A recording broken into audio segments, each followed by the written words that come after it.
Hello नमस्कार, श्री स्वामी समर्थ। मी रेश्मा तुम्हा सगळ्यांचं रेश्माच्या दुनियादारीमध्ये पुन्हा एकदा स्वागत करते। गणेश चतुर्थी जवळ येत आहे, त्यामुळे सगळीकडेच बाप्पाच्या आगमनाची तयारी सुरू आहे।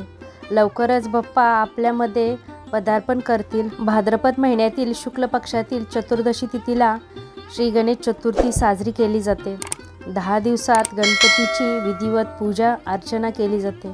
यंदा गणेश उत्सव 27 ऑगस्टपासून सुरू होईल आणि 6 सप्टेंबरला अनंत चतुर्दशी आहे। मोठमोठ्या मंडळात आणि घरोघरी बाप्पाचे आगमन होईल। तसेच थाटामाटात श्री गणेशाची प्राणप्रतिष्ठा करून स्थापना केली जाईल। तसेच श्री गणेशाची मूर्ती स्थापन करताना काही नियम पाळायला हवे, ज्यामुळे घरात सुख समृद्धी नांदेल, वादविवाद कमी होतील। या दिवशी भक्तिभावाने पूजा केल्यास श्री गणेश भक्तांचे सर्व संकट दूर करतात। जाणून घ्या गणेशाची प्राणप्रतिष्ठा करताना काय काळजी घ्यावी। घरात गणपतीची स्थापना करताना काही नियम पाळणे महत्त्वाचे आहेत। गणपती बाप्पाची प्राणप्रतिष्ठा करताना योग्य दिशा असणे गरजेचे आहे। पूजेच्या साहित्याची योग्य मांडणी करावी। तसेच काही गोष्टी कटाक्षाने टाळल्या पाहिजेत। गणेशाची स्थापना करताना पाळायचे नियम: गणेशाची मूर्ती मातीची असावी। गणेशाची सोंड उजव्या बाजूला असलेली मूर्ती टाळावी, कारण ती विशेष पूजेचे नियम पाळल्याशिवाय घरात ठेवू नये। मूर्ती घरात आणताना नवीन कपड्याने झाकून आणावी। घरातील पूर्व, पश्चिम किंवा वायव्य दिशा गणपती स्थापनेसाठी शुभ मानली जाते। गणपतीची पाठ दर्शनी भागाकडे नसावी। पूजास्थानाची जागा स्वच्छ असावी। गणपतीची मूर्ती जमिनीला न स्पर्श करता लाकडी पाटावर किंवा चौरंगावर ठेवावी। गणपतीजवळ पाण्याने भरलेला कलश, शंख, घंटा व दिवा ठेवावा। गणपतीला नैवेद्य म्हणून मोदक, मिठाई, फळे ठेवावीत। गणपती बाप्पासाठी जानवे, दुर्वा, फुले, हार, धूप, दीप इत्यादी आवश्यक साहित्य तयार ठेवावे। स्नान करून स्वच्छ व शुचिर्भूत होऊन पूजा करावी। संकल्प करून गणपतीला आवाहन करावे। गणपती बाप्पाला आवडणाऱ्या वस्तू अर्पण कराव्यात। घरात वादविवाद किंवा नकारात्मक बोलणे टाळावे। मूर्तीची विटंबना होईल असे वागणे टाळावे। गणपतीची पाठ दर्शनी भागाकडे नसावी। घरात नकारात्मक ऊर्जेचा प्रवेश होणार नाही याची काळजी घ्यावी। गणपतीची स्थापना करण्यापूर्वी घर व आजूबाजूचा परिसर स्वच्छ असावा। गणपतीची मूर्ती घराच्या पूर्वेकडे किंवा ईशान्य दिशेला ठेवावी। गणपतीची स्थापना करण्यासाठी मूर्ती आणताना डावीकडे सोंड असलेली मूर्ती आणणे शुभ मानले जाते। तुम्ही वेगळी मूर्ती देखील आणू शकता, पण विशेष करून डावीकडे सोंड असलेली तर अधिकच शुभ असते। घरात गणपतीची स्थापना केल्यानंतर कलश स्थापना नेहमी गणपतीच्या डाव्या बाजूला करावी। गणपतीच्या दिवसांमध्ये मांसाहार तसेच तामसिक अन्न टाळावे। गणपतीच्या 11 दिवसांमध्ये शक्य तेवढे सात्विक अन्न बनवण्याचा आणि खाण्याचा प्रयत्न करावा। जर तुम्ही गणपतीची स्थापना तुमच्या घरात करत असाल तरी आणि करत नसाल तरीसुद्धा गणपती बाप्पाचे विसर्जन करताना नेहमी योग्य विधिवत आणि मंत्राचे पठण करून करावे। गणपती बाप्पाच्या 11 दिवसांमध्ये घरात नेहमी शांत आणि प्रसन्न वातावरण ठेवावे। कुठलेही भांडण, तंटा किंवा कलह करू नये। घरातले वातावरण सकारात्मक राहील तर तुम्ही गणपती बाप्पाची स्थापना केल्याचे पूर्ण फळ तुम्हाला प्राप्त होते। गणपती बाप्पाला नैवेद्य दाखवावा, ज्यामध्ये मोदक आवर्जून असले पाहिजेत।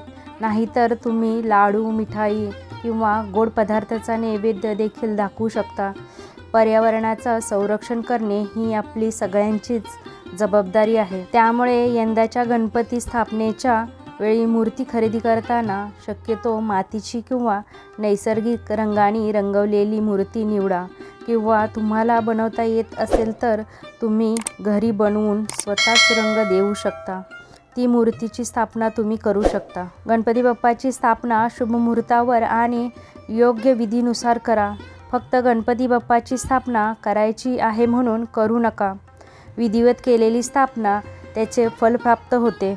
गणपती बाप्पाची दररोज न चुकता सकाळी संध्याकाळी वेळेवर आरती करावी, तसेच नैवेद्य दाखवावा।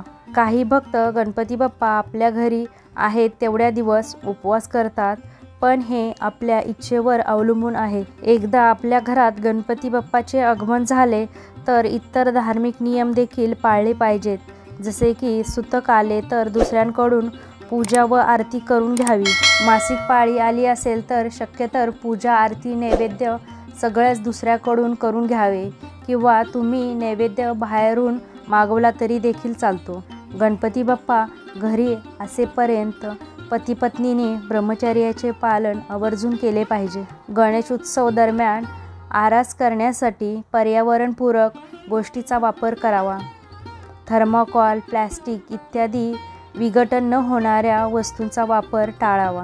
मूर्ती नवीन असावी व तुटलेली नसावी. मूर्तीची सोंड डावीकडे वळलेली असावी. मूर्ती बसलेल्या अवस्थेतील असावी. मूर्तीचा चेहरा पूर्व किंवा उत्तर दिशेला असावा. गणपतीची स्थापना ईशान्य कोपऱ्यात नॉर्थ ईस्टला असल्यास खूप शुभ मानले जाते. गणपती स्थापनेसाठी निवडलेली जागा स्वच्छ व पवित्र असावी. गणपती स्थापनेच्या वेळी मूर्तीच्या खाली तांदळाचं आसन असावं. त्यावर लाल, पिवळा किंवा केशरी रंगाचे वस्त्र अंतरावे. गणपतीच्या समोर नारळ, पान, सुपारी, फळे, फुले ठेवावीत. गणेशाची स्थापना शुभ मुहूर्तावर करावी. गणपती स्थापनेपूर्वी गणपतीला गंगाजलाने शुद्ध करावे. प्रत्येक दिवशी आरती करावी व नैवेद्य दावावा. प्रसादामध्ये मोदक, लाडू, केळी, नारळ, शिरा असे सात्विक अन्नपदार्थ असावे. घरात मांसाहार, दारू आणि नकारात्मक बोलणे टाळावे. घरात भक्तिमय आणि आनंदी वातावरण ठेवावे. गणपतीचे विसर्जन पर्यावरणपूरक पद्धतीने करावे. मूर्ती दरवर्षी बदलावी. तीच मूर्ती पुन्हा वापरू नये. गणपतीसोबत मूषक नक्की आणावे. स्नानघर किंवा स्वयंपाकघराजवळ गणपतीची स्थापना करू नये. गणपतीच्या मूर्तीजवळ चमड्याने बनवलेले वस्तू ठेवू नये. गणपती विसर्जनापूर्वी गणपतीची मनोभावे पूजा करावी आणि मग बाप्पाला निरोप द्यावा.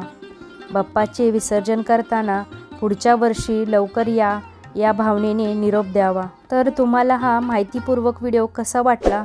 व्हिडिओ आवडला तर व्हिडिओला जास्तीत जास्त लाईक करा, शेअर करा, सबस्क्राईब करा. पुन्हा भेटूया आपण अशाच एका नवीन व्हिडिओमध्ये. तोपर्यंत सगळ्यांना श्री स्वामी समर्थ. जय जय स्वामी समर्थ.